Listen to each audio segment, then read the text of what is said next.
शेतकरी बांधवांनो, प्रगती चॅटबॉटचा पूर्ण फायदा घेण्यासाठी पूर्ण नोंदणी करा.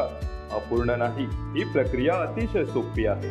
फक्त 6 सोप्या पायऱ्या. पहिली पायरी, प्रगतीचा QR कोड तुमच्या व्हॉट्सअपवर स्कॅन करा किंवा नंबर सेव्ह करा. दुसरी पायरी, हाय असे लिहून पाठवा. तिसरी पायरी, तुमची भाषा निवडा. चौथी पायरी, आय ॲग्री या सहमतीच्या बटनावर क्लिक करा. पाचवी पायरी, तुमचं नाव आणि पिनकोड लिहा. सहावी आणि शेवटची पायरी, तुम्हाला पिकांची यादी मिळेल. तुमचं पीक निवडा आणि लगेच संवाद सुरू करा.